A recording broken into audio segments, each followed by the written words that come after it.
Welcome to Dee's World. Learn Chinese with me. ဒီတစ်ခါတော့တရုတ်စာနေလာရမှာအရေးကြီးတဲ့အတန်တုံးစတဲ့အကြောင်းကိုသင်ကြားပေးသွားမှာပဲဖြစ်ပါတယ်။တရုတ်စာမှာအတန်တုံး၅မျိုးရှိတယ် first tone second tone third tone fourth tone နဲ့ neutral tone ဆိုပြီးတော့၅မျိုးရှိပါတယ်။ example အနေနဲ့ဆိုလို့ရှိရင်မာ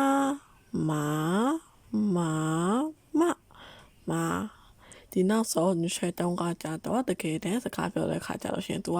အတန်ဖော့အနေနဲ့ပဲထွက်လာမှာဖြစ်ပါတယ်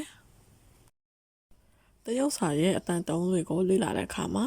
မှတ်သားရမယ်အချက်လေးတွေလည်းရှိတယ်ပေါ့နော်။ပထမတစ်ချက်ကတော့အတန်တုံးကိုတရပေါ်မှာပဲတင်ပေးရမှာဖြစ်တယ်။တကယ်လို့ကိုရေးလိုက်တဲ့စာလုံးမှာတရကနှစ်ခုပါလာခဲ့မယ်ဆိုရင်အရင်လာတဲ့တရပေါ်မှာအတန်တုံးကိုတင်ပေးရမှာဖြစ်တယ်။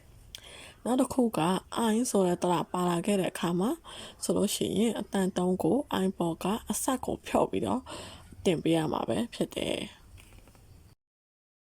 ဒါကတော့နောက်အရေးကြီးအမှတ်သားရမယ်အချက်တွေဖြစ်တယ်။ဖို့တုံးပူကိုနောက်ထပ်ဖို့တုံးတစ်ခုနဲ့ပေါင်းလာတာကိုတွေ့မယ်ဆိုလို့ရှိရင်ပူကိုပူဆိုပြီးတော့စကန်တုံးကိုပြောင်းဖတ်ပေးရမယ်။ဥပမာအနေနဲ့ဆိုလို့ရှိရင်ပူ plus tree အဲ့ဒါဆိုလို့ရှိရင်ဖို့တုံးနှစ်ခုဖြစ်တဲ့အတွက်ကြောင့်မလို့ပူရဲ့ဖို့တုံးကိုစကန်တုံးပြောင်းပြီးဖတ်ပေးရမယ်။ပူ tree ရီ plus ဖို့တုံးဆိုလို့ရှိရင်ရီရဲ့ first tone ကို second tone ပြောင်းပေးရမယ်။ဥပမာအနေနဲ့ဆိုလို့ရှိရင်ရီ plus ရှဆိုလို့ရှိရင်ရီရှဆိုပြီးတော့ပြောင်းပေးရမယ်။တခုကကြတော့ရီ plus first tone second tone third tone ဆိုလို့ရှိရင်